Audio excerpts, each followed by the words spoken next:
Yeah, I'm Mark Jackson. I farm here in Mahaska County, northeast of Oskaloosa. I've got a son, partner with my son, and then a brother that lives close by. We all kind of work together. So we do a grain livestock, close to 2,000 acres. We also have a family history. 6 generations would be my son, I believe, so in this county. So that makes for a very good, strong motivation when it comes to making, preserving, and sending to the next generation that acre of land that you farmed, for multiple generations. What is it that you do conservation-wise? From our conservation perspective, I think I like to start with the basics. So what we do, we have a whole array of things that we have in our toolbox of conservation efforts. Initially, no-till has always been our effort since the mid-1980s when we started no-tilling corn into soybean stubble. 5 or 6 years now into using cover crops, primarily rye, pretty much every acre. It's a cultural mindset change. And we've found that through the utilization of cover crops, we've been able to enhance the biodiversity in our soils. We see a definite change in the soil dynamics.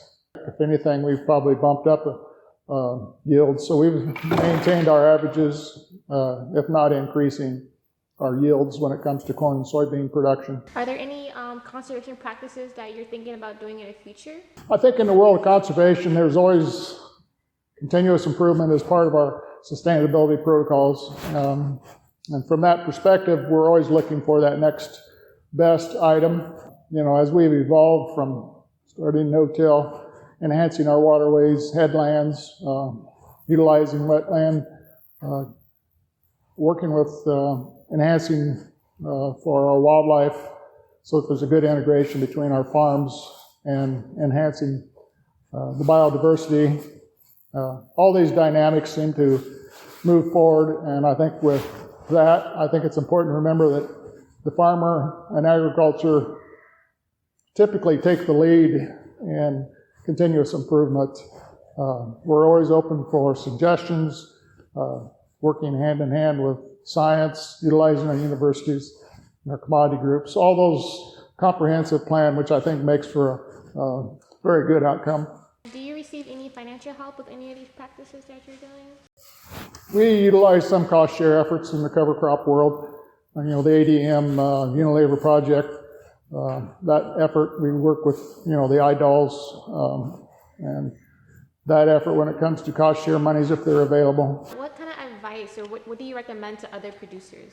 I think anytime you're doing change, do it in a smaller way, a way that, invariably our management styles are all different. So 2 farmers doing the same effort, sometimes you'll get 2 different outcomes. So I think it behooves everyone to start slow, establish a baseline, work with those, work with everybody around you, just like having Bob here helping me with this interview. I think you need to learn to roll with the punches, and if you're determined to make something work, quite often than not, you'll be able to evolve and create that effort that will, give you the positive outcomes.